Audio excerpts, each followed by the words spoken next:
Hello again, everyone. So to get started, I just wanted to discuss, we released this new Florence2 Invoice model on Hugging Face, and I wanted to show you how we fine-tuned the model to release it. So this is the actual notebook that we used. This is the function call. Here's where we set up all of our libraries. Here's where we set the initial parameters. So initially we used the Florence2-base fine-tuned model. This is the revision that we used, the PR6 revision. So we load that up. This is a function that we're going to use to call just to compare the two outputs of the model side by side, and you'll see that as we get going. Here we go. You see that we're using the checkpoint that we predefined, and then in this one we're using the local model that we save after fine-tuning. Moving on, here's where we pull an image from our test directory, but I don't want to go through deep into the code. The code will be available on GitHub that you can run and test yourself. So let's just run it and look at the outputs. I think the Florence2 lends itself really well to this type of object detection scenario for what we used. So this is just the image from the data set that we're pulling. We just looked at the annotations file and we're pulling back the couple lines from the annotation file. Here's where we predefine our dataset class. We load our dataset. Here's where we just grab a random line from the data set, from the training data set, to make sure that it's formatted properly, and it is. We're using, as you can see here, object detection task for the Florence2 model. Here's our LoRa setup.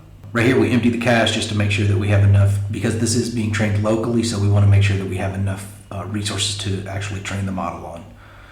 And so we did a test run with the base 2 model, and you see that the invoices come back. It defines them as a poster, which in general terms, I guess it's correct that it would see it as a poster, not necessarily a document. So here we're going ahead, since we did run the model for inference, we're going to clear the cache again. This is our trainer. So we failed to get the render response, so it didn't actually render the images from the data set. We'll have to look in to see what happened there. Here's where we set up all the parameters for our trainer. And here's where we initialize training. I'm actually not going to launch training, but when you do get the notebook or download the notebook, you can just uncomment this and it'll train. And then here's where we save the model after training, and then we push it to the Hugging Face repository.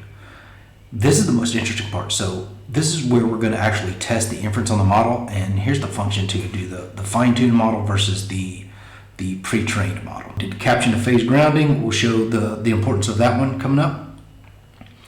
So here's the initial output from the fine-tuned. And you notice previously it just recognized this as a poster, but here it identified the client name, the billing address, the row header for the products listed in the invoice, and then it grabbed the total, the tax percentage, as well as the invoice date. This is the side-by-side comparison from the function previously. And so as you can see, it on the fine-tuned model, it identified all the fields, but on the initial base model, it just once again recognized it as a poster. This is the important part, though, I think, that was really leverages the power of Florence. So we use caption to phrase grounding, and you can see that we can actually pick invoice date. And so what I did here was I pulled out the invoice date, and then I just saved and blew up the actual bounding box, so you could see that it's 5/22/2002, right? Then we're going to go along and look at, so here we did products, and it grabbed the entire products table, and it shows them here. Then I just wanted to try the client name, and it actually does really well. It performs really well. So you see the client name is Marceline Anderson. Then here we just run through the random list of images that we have in our test directory, and you can see it's identifying the subtotals, tax percentage, this, that, and the other. If you notice in the previous versions, I removed the actual text label from the bounding box, so it didn't get crowded like you see here. But I think this is just really good to identify which specific fields that it's picking up.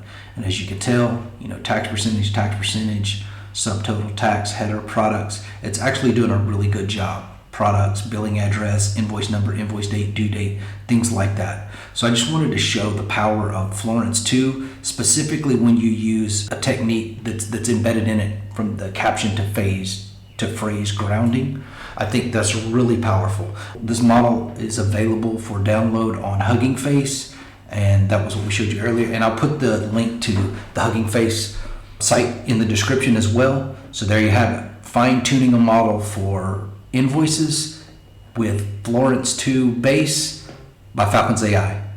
Thank you for your time. 125.